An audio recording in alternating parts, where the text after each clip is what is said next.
پاکستان سبزی اتنی سستی نہیں جتنا کفر سستا ہو گیا. اتنی تو سبز مرچیں سستی نہیں جتنا کفر سستا ہو گیا. کافر کافر کافر کافر کافر.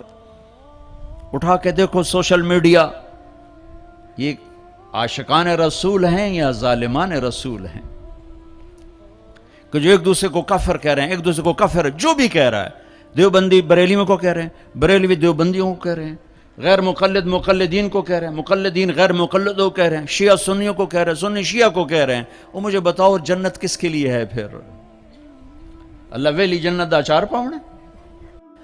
نفرت کی آگ ہے، نفرت کی آگ ہے. کبھی سیاست کے نام پر ہے، کبھی مذہب کے نام پر ہے، کبھی قوم کے نام پر ہے، کبھی صوبے کے نام پر ہے، کبھی زبان کے نام پر ہے، کبھی کسی بنیاد پر ہے. میرے بیٹے انس، اس دل کو نفرتوں سے دھو دو، صاف کر دو، پاک کر دو. یہ میری عظیم الشان سنت ہے، اور جو میری اس سنت سے پیار کرے گا وہ مجھ سے پیار کرے گا. اب مجھے بتاؤ، یہ ہے عاشق رسول کا معیار. اگر میرا سینہ کسی بھی فرقے کے مسلمانوں کے بغض سے بھرا ہوا ہے، میں بڑا جذباتی ہو جاتا ہوں اس مضمون کو چھیڑتے ہوئے. مجھے غم لگتا ہے، غصہ نہیں غم لگتا ہے. اور یہ آگ تم تاجروں نے نہیں بھڑکائی، یہ آگ اصحاب منبر نے یہ آگ لگائی. میں سب کی بات نہیں کرتا ہوں، ہر فرقے میں بڑے معتدل علماء ہیں، لیکن ہر فرقے میں کچھ ایسے سنگ دل ہیں جو بیٹھتے منبر پر ہیں اور چھڑکتے پٹرول ہیں، اور اپنی زبان کی آگ سے پھر اس سے آگ دکھاتے ہیں. پھر یہ نوجوان دست و گریباں ہوتے ہیں اور سلام کرنے سے بھی جاتے ہیں، جنازے پڑھنے سے جاتے ہیں. میں کیسے سمجھاؤں؟ کہاں سے الفاظ لاؤں؟ میرا سینہ پھٹ گیا ہے. میں 15 سال سے یہ مضمون بول رہا ہوں،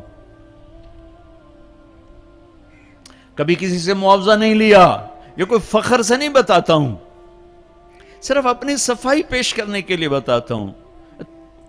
تیسری دفعہ بھائی عقیل، ان کی میں سخاوت کی وجہ سے ان کی قدر کرتا ہوں. میں اس لیے آ جاتا ہوں کہ یہ سخی آدمی، اور سخی سے اللہ پیار کرتا ہے. لیکن مجھے ٹکٹ کبھی نہیں دیا، میں اپنے ٹکٹ پہ آتا ہوں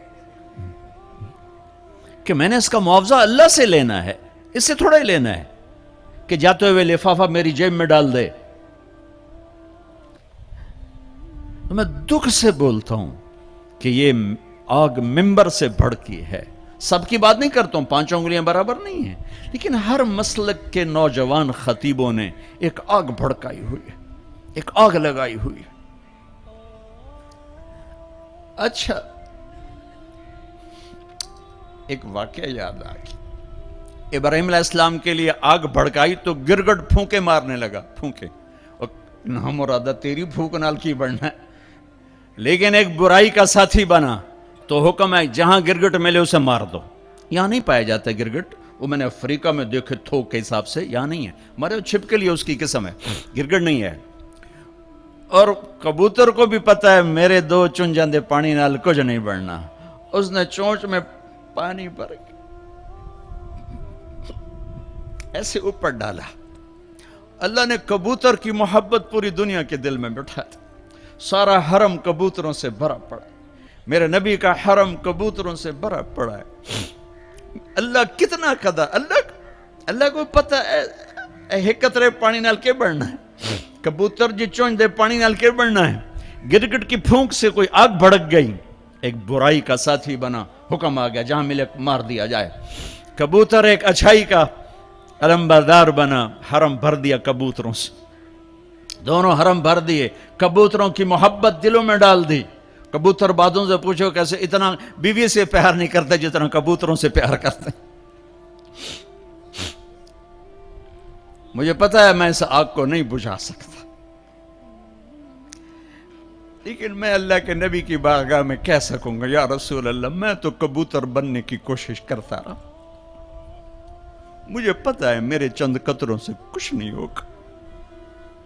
ادھر پٹرول سے آگ جل رہی, میرے کو پانی دیاں 2 بونداں دے نال کی بڑھنا ہے, لیکن میں کہتا رہوں گا, میں کہتا رہوں گا یہاں تک کہ میرا اللہ مجھے اپنے پاس بلا لے.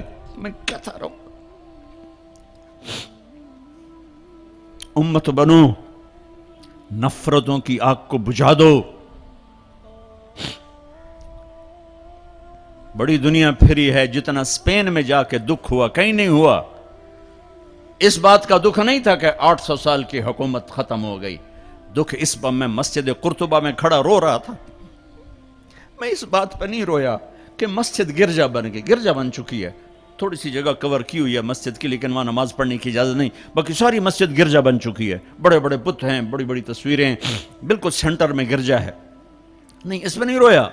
رویا اس بات پر, محراب کے سامنے کھڑا تھا اور مجھے وہاں قرطبی نظر آ رہے تھے نماز پڑھاتے ہوئے, ابن عربی کے فلسفے نظر آ رہے تھے, اللہ کی معرفت کی گتھیاں سلجھا رہے تھے,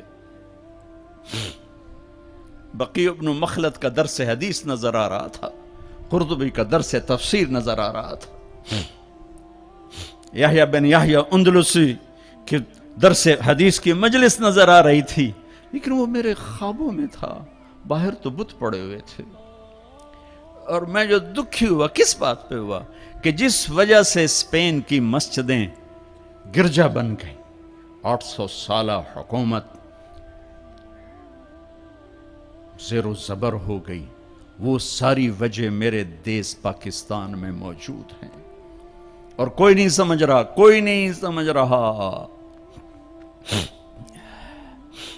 اس لیے میں نے کہا تھا مردہ یزید پہ لعنت بھیجتے ہو اور زندہ یزید کے سامنے دست بستہ ہو کے کھڑے ہو.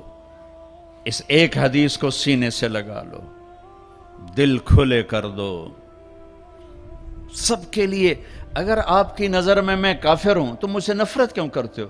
میرے نبی والا کام کرو نا, سینے سے لگاؤ, کھانے کھلاؤ, سمجھاؤ.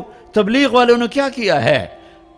آپ کو ہاتھ جوڑ کے کہتا ہوں تبلیغ میں ٹائم لگاؤ.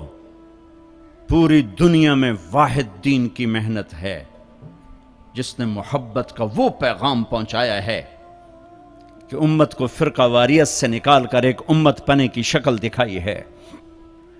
میرے نبی نے کیا کیا؟ عبداللہ بن ابی کا جنازہ پڑھا دیا. میرے نبی نے کیا کیا؟